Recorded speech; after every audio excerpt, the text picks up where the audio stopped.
Good evening and welcome to a steamy Monday night here on Screen Junkies News, you guys. The trailer for Transformers The Last Night just dropped, and I've got a lot of feelings, and my boss, Rob Cornett, is here with me to make sure I don't cuss a lot. No, I'm going to make sure that you do. I want you to be you, Joe, and let's talk about Transformers and break down this trailer with all of your wisdom. Guys, let's roll out and just jump into it. Let's do it. You want to do this? Okay, Paramount.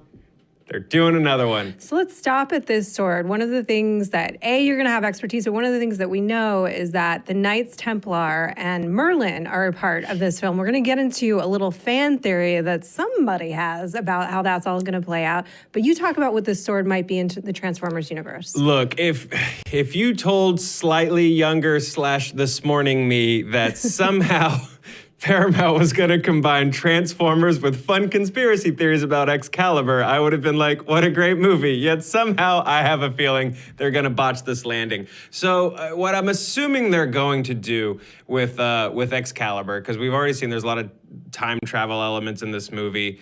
There are two important swords in Transformer. One is the Starsaber sword and one is the Master Sword. And so what I am assuming is that Excalibur, which I guess in the past of this Earth has provided kings and knights with great power, doubles as the Starsaber. And if you'll notice, it looks like rather than blood, there's a little bit of oil dripping from Excalibur here. Talk about symbolism. Oh, man. If we keep going ahead a little bit in the trailer, we'll talk about. So this is some of what we know about this movie so far. It involves Merlin. It involves Winston Churchill. It involves Nazis. Okay, well, let's stop right here. Let's pause here, because at first I thought, in the last movie they introduced the Dinobots, and they were terrible because they didn't speak and they were just big and stupid. And the pterodactyl Dinobot, Swoop, in the original cartoon had two heads for some reason, so I assumed initially that this was just, I feel like I'm watching a dubstep version of the trailer. I assume that they just added a third head because that's something Michael Bay would do. But apparently Wikipedia is listing this as a random three-headed dragon. There's a few dragons in Transformers. I doubt this is any of them. There's Hunger, there's Double Cross, there's Beast Wars Megatron from the Beast Wars iteration. I doubt it's any of these things. It's probably just a big gray dragon called Dragatron? Dragabay. Dragabon. Vermitrax. Vermithrax is the best dragon ever. So let's talk a little bit, though. Okay, so we do know this, that there's time travel, there is Merlin, there is the Knights Templar, like we said. Are these the White Cliffs of Dover? Am I good at geography? I believe they might be. So if we keep going ahead a little bit, here's kind of my theory that you'll see play out over this trailer about what's going on in this movie. That Optimus went back, and if we stop here, we see the Nazi symbol. This is the infamous people lost their minds because someone's doing an alternate reality movie where they dared put a Nazi flag on Winston Churchill's house. Right, but this is how I think this actually makes sense in this universe. Basically, when last we saw Optimus, he was flying off into space, right? And my theory is he went to go find a relic to go back in time and save Cybertron. Yeah, but I believe it was stated at the end of the movie, which is the same thing. He wanted to find the Last Knights, which is a reference to the Knights of Cybertron from IDW's current Transformers run of comic books. Very wonderful. And so he goes back and he saves. I don't know why I'm acting like you're the nerd in this situation. You're just someone with all the knowledge. Away. So this is my theory. So he goes back. All of my theories are just Michael Bay hates me. So you speculate away. So he goes back in time and he saves Cybertron. But in so doing, he resets the timeline on Earth and undoes everything. He does a flashpoint. And so this is what happens, is that the Nazis actually win. And that's why you see a Nazi insignia, not because Winston Churchill is a Nazi, but because the Nazis actually win the war. Which is very far-fetched. And we go forward a little bit. And who do we know that stands outside of time? By the way, this isn't a fact. This is me just saying this. Merlin. So Merlin somehow gets involved and realizes way back in the Knights Templar day, there was a relic there as well that got buried. Let's pause here. And who was really interested in relics but Hitler? Hitler and the Nazis somehow unearthed this relic. I like that pull. They gained power. And when they gained power, they evolved over time. And it's a dystopian reality that we find ourselves in that's not unlike kind of like Terminator. So it's this world in which the Nazis win and it becomes a Terminator-like reality where the robots, the bad robots, using the technology that they found, the Transformer technology, are ruling the Earth. I feel like you're either exactly spot on or giving this movie way too much credit. One of the two. This movie may not deserve that theory. So I wanted to point out this shot, go back to the which I think. So I'm not sure if this is current present day or it's this weird alternate future. Is this Chicago? I'm not sure, because I know most of the Chicago skyline got destroyed in a previous film, but we see this tower in the background. That looks like possibly a Cybertronian tower, so maybe the Transformers are helping rebuild, or maybe the Nazis have just or whoever, the Transformer architecture and stuff has just started to be built on Earth. Whatever the reason is, I think that's kind of something we're seeing is their technologies merging. And this is a very war-torn world that we're seeing going along with that theory. And then I feel like that what happened was, and our producer Justin also mentioned this as well, this is Anthony Hopkins' voice in the trailer, as you know. And explaining how the Westworld hosts work. Exactly. And I feel like he probably is, maybe playing multiple characters. Maybe he's Merlin, who's in different embodiments, and one of them is Winston Churchill. So if we keep going ahead. Which is canon in history. Also, let's pause real quick, because that is... just to really concrete up your time travel theory, that is the jet engine from Donnie Darko that falls on Jake Gyllenhaal. So this is definitely, clearly a timeline story. Why do you keep wearing that stupid truck suit? So this is the new lead of this franchise, and she is a young lady named Isabella Moner who plays Isabella. I was like, I don't want to remember two names. A smart tomboy who grew up as an orphan and was raised in foster care. Her only friend in life is Squeaks. Squeaks is one of these dumb little loud Transformers that talks with a urban accent most of the time in these movies, and we see a little shot of him later. I'm not sure who this dude is. It's not... I don't think it's Bumblebee, unless he's just gotten really jacked up. But then also, looking at the cast, I'm not sure who else it could be.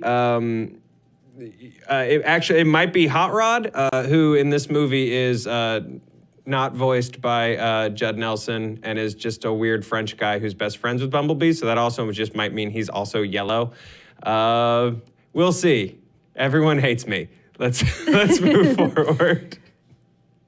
So if we move forward ahead, we believe this is the... Oh, okay. Yes. Thank you. Now, I'll put a caveat on this because I'm pretty sure we've been saying since Transformers movies started getting released that maybe that's Unicron. I think I've said that in a trailer for every Michael Bay Transformers film because all of this stuff just sort of looks vague and gray. This also looks like it's underwater and there's sort of underwater subs coming towards it. But this could be Unicron's mouth. Unicron is a... planet-consuming giant robot, depending on which Transformers sort of canon you're going off of. He was either created by the same guy who built the Transformers, or he is literally Transformers Satan. And in Transformers, the idea of Unicron being somehow connected to Earth that comes up a lot. So that him being on Earth isn't super far-fetched. So if we move forward just a little bit... Life Aquatic. Into the Life Aquatic. With Unicron. Here's Optimus. Just floating in space. He ran out of gas flying in space, I guess. He's a bad planner. And here's an interesting thing is we're going to see later that I told you about my Transformers theory last week, which included a twist about Optimus that I think we have seen come to fruition at the end of this trailer. But if we keep going ahead a little bit... we will continue to see the... This is also maybe, we don't have to pause on it, but that also might be a Unicron horn. He has big horns when he turns into a robot. So this right here, I believe, is Anthony Hopkins as Churchill. I think so. Slash Merlin. Slash Merlin. I'm serious. I really think he's gonna... I think that's I'd like this movie more if that was the case. He is Churchill slash Merlin. And if you look a little bit, he's got his hand on a relic that is in Latin, translates to without victory, without victory, and then we assume the rest is there is no peace. Because there is no peace. What else do you say after that phrase? And this symbol right here could be part of the relic that they're looking for, but it's not the sword. And we believe that whoever's got the sword has the power, and we will see why that is. So the sword was in this shot, but if we keep going forward a little bit, we're going to see the sword again. So this is Isabella with, I think, Squeaks, and they're just, they're giving each other little head bonks like they're cats. Let's move forward. But I like head bonks little too. cat bonks. No, but I do that too to humans. You don't do that to humans? No. So let's go back a little bit. That's Mark Wahlberg's Cade Yeager. Just a simple inventor trying to make trying good for to his make family. his way in the world. And it does look like this is this very dystopian reality, right? Where the Nazis have won, in my theory, that they have taken over, that they've used this technology, and basically the humans are subjugated in this world to probably the Decepticons, and we'll see that a little bit moving forward. It's a good shot of him. This conversation is maybe the most insane one I've had today, which is Not I've me. had a lot of conversations today. Not me. Pause there. Okay, so I don't know what this dumb thing is. No, without sacrifice, there is no victory. Thank you. Somebody on the chat gave us the correction. Oh, no victory. Sorry. Yeah. Thank you. You're right. So if this is Unicron, it looks stupid, but also, similar giant planet-sized things have a history of looking stupid in movies. The Technodrome looks stupid in the second Ninja Turtles movie. Galactus was a cloud. So Unicron being whatever this is, it's quite possible. So, but how would Unicron play into my theory, more importantly? Can you pontificate? We can keep going as he thinks this out. I mean, if whoever is the ultimate evil is like, we want to summon something super, and see, that's, I think, maybe him reaching for stuff. Because it looks like there are tentacles or arms reaching down from the sky. So the way he kind of works is, at least in Transformers the movie, aka one of the best motion pictures of all time, in the opening of that film, he actually, like, he has these big claws, like these pincers, and they actually just literally crush into the planet. So but he also looks like he has grass on him. So I don't know what's going on there, man. So if we keep, that could just be the lighting too. I hope so. If If they do the Transformers turning into plants thing, like some other Transformers things have done, I'm done. I'm out. Literally out of this career. I am. So we can keep moving forward, Jonathan. Thank you. And now I believe they're probably looking for Can't have a Transformers movie without an Transformer. old-timey auto place. Okay, so here is, that looks like a weird, like, Battletech mech. So I'm assuming, like, the Nazis or whoever's in charge now, they've used Transformers technology to improve their own weapons. So now we have Bumblebee fighting this weird little battle mech. So and this is another thing that feels very reminiscent of Terminator to me, where I'm a big Terminator fan. I'm not, anyway, somebody was saying it's Cybertron, not Unicron. We're talking about two different things. Saving Cybertron is, I think, what Optimus was after.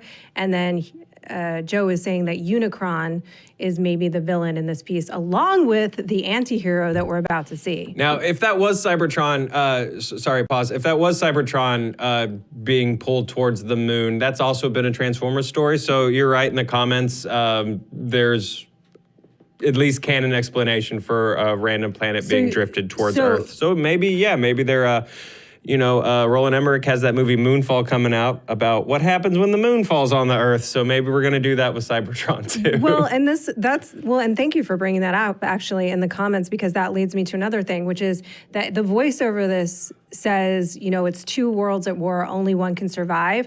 What if not only it's about the timeline being reset, but that actually Cybertron is being pulled forth to take over the Earth, the spatially where the Earth is, and that it's going to destroy the Earth if it gets pulled. Exactly. Yeah. And no, in the comments, I can't stop making dumb comments because this is my job and I'm better at it than you are. So let's move on to this. Let's move on here. She's upset. She wants to stay and fight. Let's get to our money shot. Oh, we're not quite. Oh, yeah. Okay. So this is, I'm assuming Megatron. It looks like he's got a sword, so maybe that's Excalibur. It's become Starsaber or the Master Sword. Somebody doesn't like my theory. I love making dumb theories. I hope you guys enjoy them. It's your jam. You leave me your theory in the comments. I would love to hear it. So if we keep moving forward a little bit. So now, okay, so we're going to start reuniting here. The human characters in this cast. We're short of Shia, sadly. But Josh Duhamel and Tyrese are both in this one, and they've united with Mr. Cade Yeager. I don't know if this is like a sort of rebels uniting or whatever to finally take the fight in their present day. But these movies always need more people in them. So I think we're going to see that was, in fact, Megatron with the sword shortly. Right there. Right here. We got Megatron taking a big old swing at Cade Yeager. And you know what? Bravery's got nothing to do with it. That would knock you down. And it does seem like this sword or whatever is either part of or the relic, though this is much bigger than what we were looking at previously. Because, and I feel like whoever's got this relic has the power. Yeah. And they're Cade Yeager and Merlin / Anthony Hopkins / Winston Churchill are looking for this relic. Yeah. And this can easily be Excalibur sized. You know, in Transformers, you have a boombox like Soundwave that transforms from a boombox to a full size robot. So they play fast and loose with spatial mass and density. I want to thank the person that would rather listen to 3 hours of my theories than watch another Transformers film. I'm not sure that everyone agrees with you. Okay, so here we go. I'll meet you for coffee and do just that. And someone in the chat was yelling that this is Nemesis Prime, not Optimus Prime. I disagree with you completely because in just a moment, even though he's doing bad things, we'll pump the brakes. Nemesis Prime is a recolored Optimus Prime toy because, this is about selling toys. And so Nemesis is sort of like this shadow universe Optimus Prime in the Transformers timeline. They call it Shattered Glass. But I don't think this is Nemesis Prime because he is about to apologize to his buddy for doing something terrible to him. Let's roll it. Yeah. Or did I? Yep, there it is. Okay, there we go. I mean, that's a nice little Undertaker chokeslam there to poor Bumblebee. He apologizes. So this is Optimus Prime. He's being controlled. He just murked poor Bumblebee, maybe. Or maybe he just murked poor Cade Yeager. To me, I don't know. It looks like he iced either one of them or both of them at the same time, or at least he made an attempt to. I think when we see the movie play out, he'll just go just to the right or the left of them. Because I feel like, and it's funny, we were talking about this the other day, and truly, I feel like the way that this would play out is that if it's either Cybertron or Earth, that Optimus is going to be fighting to save Cybertron the whole time, and that the movie is going to culminate with him having to choose between the two of them, with his friends on Earth or with saving all of Cybertron. So, yeah. So in these movies, I mean, it's canon in these movies. Optimus Prime, whether he's being controlled or not, is sort of a terrible person. Terrible robot. In the first movie, he's saying horrible, awful things left and right to justify the terrible, awful things that he does. He's not necessarily a moral guy. This, again, looks like Unicron maybe activating, or it's just a clever title treatment designed to throw me off and infuriate me. One of the two. I think with your theories are sound, there's going to be some version of that. I think we're definitely looking at like a Days of Future Past. We've got to change the future kind of situation. We have a big dragon. That might be Megatron's form. The Dinobots are supposed to come back. We didn't see them in this trailer. They are sticking with the same Autobots as the last film, which I do applaud because I feel like most of these movies, the Transformers are very secondary. They don't matter. So it's kind of nice that like John Goodman's Hound, I'm desperately trying to say nice things about these movies. I did like John Goodman as Hound a lot. That was a fun, cool character, so I'm glad he's back. Crosshairs is cool because he has a coat, and that's fun. Ken Watanabe as Drift is returning. Top theory, I think in the chat, In the people are chat? saying maybe Megatron and Optimus do like a weird little body swap, or he's controlling him somehow remotely. I mean, look, I do think it's actually kind of an interesting character turn to give him that kind of dilemma, to give Optimus the kind of dilemma to have to choose between his planet and Earth, the planet, his adopted planet, you know? So I wouldn't mind if that's actually Optimus, because in the end, I don't think he will end up being a bad guy. I think that Megatron is probably going to be on the side of the bad guys the entire time either way. Right. And you know, there is the apology there. You know, if he is doing, if they are doing a Nemesis Prime thing, an interesting connection you could make if you're really reaching for straws, and it's my job to reach for straws with these trailers. You have Optimus Prime floating through space, and if Unicron's in this movie, you know that in the original Transformers, the movie, a bunch of basically dead Decepticons are jettisoned into space, and they float to Unicron, and he reformats Megatron and the Seekers into Galvatron and Cyclonus and Scourge and the Sweeps to do his bidding. So, I mean, there is also a chance that the wrong person finds Optimus Prime floating in space. That's true. And does some real nefarious things with him. And that's in the trailer too. That could be part of it as well. Thank you, Joe, for lending your expertise and your wisdom and your hilarity to our Transformers chat. Thank you guys for sticking with us as I tried to follow along with your chat as best I could and give my crazy tinfoil hat theories. Look, if I wasn't going to do it in this video, I was just going to shout it to myself walking home, and this is safer for everybody. Guys, what do you think? What's going on with this movie? Is this finally going to be the Michael Bay's Transformers movie that has the touch, has the power? Yeah, those are Stan Bush lyrics. Guys, if you want to see more videos, check us out on the internets here. Air high five to my girl, Roth Cornett. Check us out. Thanks for hanging with us. This is Screen Junkies News. Enjoy the rest of your Monday.